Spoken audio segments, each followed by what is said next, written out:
Okay, I believe four things. I believe first that the best stimulus for getting faster is sprinting. I believe also that the closer you get to reaching your sprint capacity for a given session, the larger the granted stimulus will be. I believe that as your capacity for sprinting grows, the stimulus granted by each additional rep you're able to perform will be less than the last.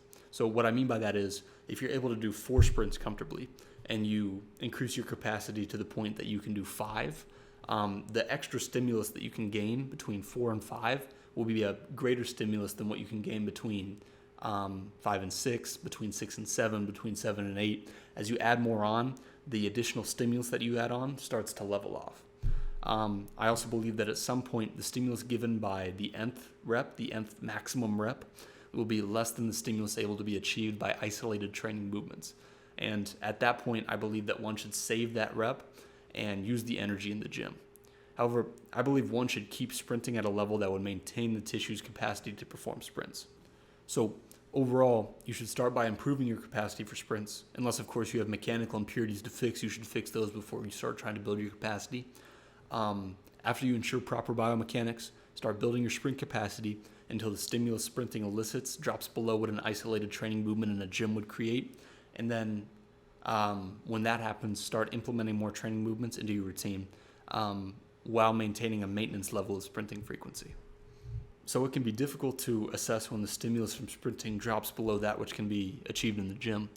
The only method I can suggest to you is the method I use, which is, as cliche as it sounds, listening to your body and trying to develop a greater awareness of the signals that your body sends to you.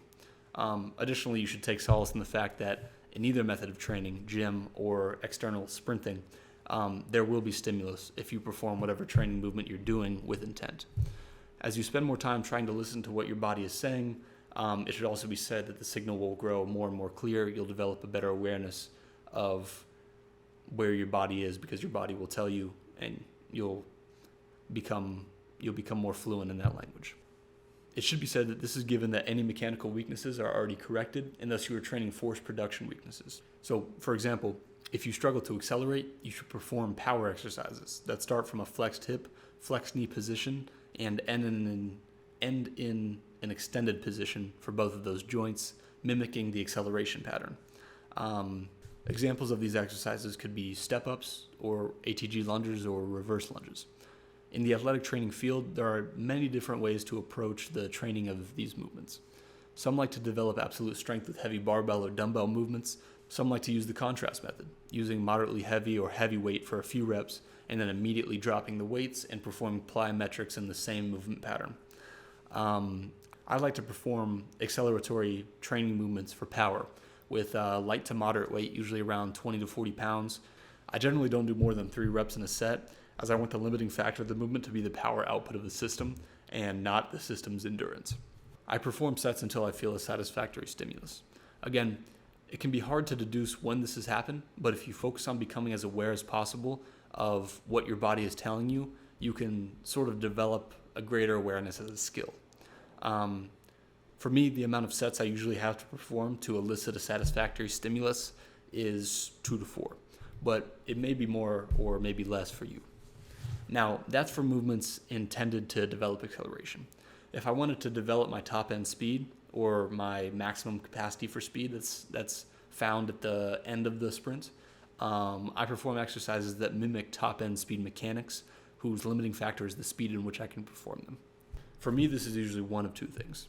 The first is movements like single leg RDLs, hamstring contractions with the hip in an extended position, single leg hip flexion starting from an extended position, or any other mimicking movement that you can think of, all performed with all intent focus on achieving speed through proper biomechanics.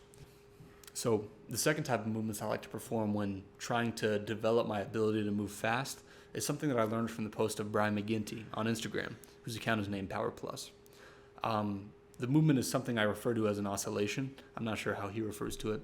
They are rapid contractions of either an isolated muscle or a system of muscles, a movement chain.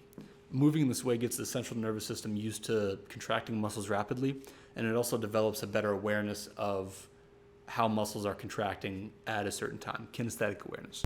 So I usually do these movements for about 5 to 10 seconds until I lose a stable central nervous system connection with the muscles or the muscle chain. And what I mean by losing a stable connection is until I lose the ability to contract or release the muscles rapidly. So in general, this is the general pattern I follow when training. I first diagnose which abilities I am weak in. I do this as specifically as possible. And then I create training movements in which that ability is targeted. So in a grand sum, this is the general protocol I follow for sprint speed development. Sprint until the stimulus sprinting grants you is less than what training movements would. Keep sprinting, but slowly incorporate more training movements as your tissue capacity grows. Train movements that mimic the mechanics and force demands of the sub-movements within the sprint that you are weak in.